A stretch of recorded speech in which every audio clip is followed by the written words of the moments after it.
அவர்கள் மூலமாய் நன்மையானவைகளை இந்த தேச ஜனங்களுக்கு சேர்க்கிறதுக்காக கர்த்தரை ஸ்தோத்திரம் பண்ணுவோமா. அப்படியே நின்ற வண்ணமாக இருக்கிற யாவரும் நாம் அப்படியே முழங்கால் படியிடுவோம். முழங்கால் படியிட்டு நம்முடைய தேசத்தில் உள்ள வாலிப பிள்ளைகளுக்காக நாம் ஜெபிக்க போகிறோம். இங்கே எத்தனை பேர் இருக்கிறீங்க? நம்முடைய வீட்டில் தான் வாலிப பிள்ளைகள் இருக்கிறாங்க. அதே மாதிரி தேசத்துல நிறைய வாலிப பிள்ளைகள் இருக்கிறாங்க, படிக்கின்ற பிள்ளைகள் இருக்கிறாங்க. இன்னைக்கு பார்த்தீங்கன்னா 9ஆம் வகுப்பு படிக்கிற பிள்ளைகள் இருந்து காலேஜ் படிக்கிற பிள்ளைகள் வரைக்கும் அவங்களிடத்துல ஏதோ ஒரு வகையில் ஒரு கெட்ட பழக்கங்கள் இருக்குது. மதுபானத்துக்கு அடிமையாகிறாங்க, மொபைலுக்கு அடிமையாகிறாங்க. அந்த மதுபானம் இல்லைன்னா போதை வஸ்துகள், இந்த கஞ்சா இப்படிப்பட்ட காரியங்களுக்கு அடிமையாகிறாங்க.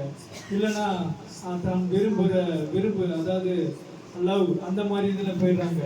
கடந்த 5 நாளைக்கு முன்பாக எங்களுடைய பட்டணத்தில் கூட சென்னையில் மீஞ்சல் பகுதியில் தன்னுடைய நேசிக்கிற காதலி தன்னை திட்டான்னு சொல்லி ஒரு 19 வயசு பையன் தூக்கு போட்டு மாற்றி இறந்துட்டான்.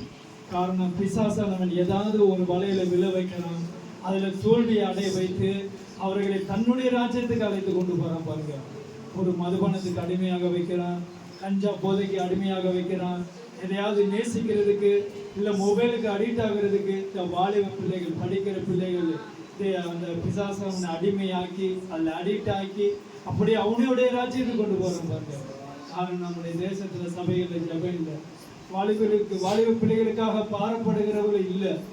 நம்ம வீட்லேயும் வாலிப பிள்ளை இருக்குதே, வாலிப பெண் பிள்ளை இருக்குதே, வாலிப ஆண் பையன் இருக்கிறானே என்கிற அந்த மன பாரம் இல்லை. பாருங்க, தேவன் அந்த பாரத்தை நமக்கு கொடுத்ததுக்காக இந்த வேலையில வாலிப பிள்ளைகளுக்காக நம்ம ஜெபம் பண்ணுவோமா.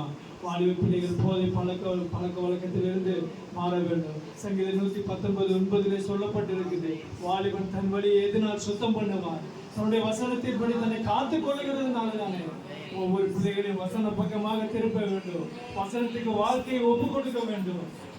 கர்த்தர் விரும்புகிற வாழ்க்கை வாலிப பிள்ளைகளிடத்தில் காணப்படும்படியாக யாரோ ஒருவர் மாறப்பட்டு ஜெபிப்போமா.